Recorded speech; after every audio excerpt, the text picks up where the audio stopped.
Hi, my name is Christian Abel, and I'm doing Article 4 for my presentation.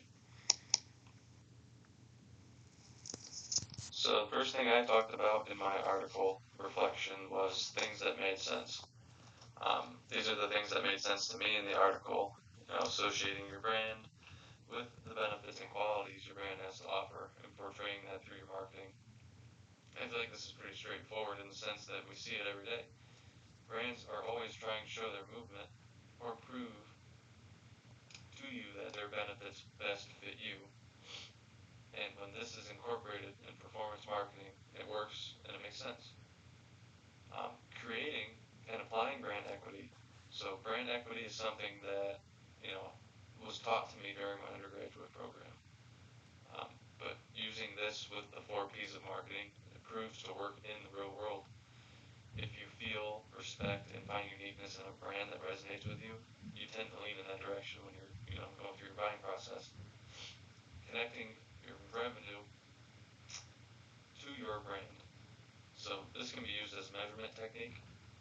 How can you measure success of the performance marketing and brand building? And then lastly, treating brand equity as a KPI. So another solid form of measurement here. It's a measurement of success that can be incorporated, and it makes sense. All right, so moving on. These are parts of the article that resonated with me. Brand building and performance marketing clashing together. I never really thought of this or feel that I've seen it in the real world. Frankly, yes, there are cash grab ads that are just trying to get you to, buy their product rather than retain you in the future. But I feel like all of these ads that I see, even those ones, are still brand building in some way. They bring straight attention to the brand. They teach you about the brand, and 95% of them, they try to get you to get behind their mission. And that's all part of the brand building process. And obviously some are better than others. I just don't know that I've seen a very clear distinction. Moving on, you can measure ROI in brand building. I never thought of a consumer's emotional connection as being measurable. Like, yeah, they can do surveys and give straight feedback, but that is at least one out of every dozen, and most of the time reviews are used as bad things. That's one thing that I found interesting and that resonated with me when reading this article. Okay, so moving on to my key takeaways of this article. Once again, pretty straightforward. Meshing brand building and performance marketing. You need to have a balance here, or they will end up working against each other. I feel like that was something that was pretty clear in this article. And if they work against each other, it's going to cost you way more in the long run. Balancing these can prove to be measurable success and long-term performance, bringing win-backs and loyalty. Win-backs as in customers that have already bought that will come back to you.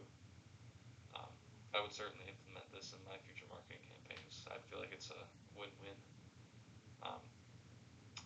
And then considering brand equity as a KPI, I think this is essential to measuring performance of marketing as well. If you use brand equity as a key performance indicator, then you can use this to set goals and pair results with revenue. As I said before, it's a measuring tactic. I think it's something that I would use in the future as well in anything that I do, really. All right, to finish off my presentation here, my review question. My question was, how can companies effectively measure the long-term impact of integrated brand building and performance marketing strategies on customer lifetime value? The short answer to this is to use frameworks to assess the impact of marketing on your revenue. The marketing mix model and customer segmentation analytics, these are examples of these frameworks that can be used.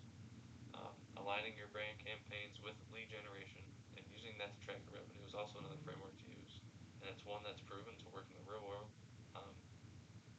It's been used in a business called JLL, which was part of one of my articles that I used to answer this question. Ultimately, in the long run, you need to be able to measure and assess the market movement's impact in order to retain it and push it towards value. Doing so will lead to, long-term relationships, healthy CLV, loyalty in your customer base, and it'll keep continuous revenue, which will help you in the long term. And that's really the end goal.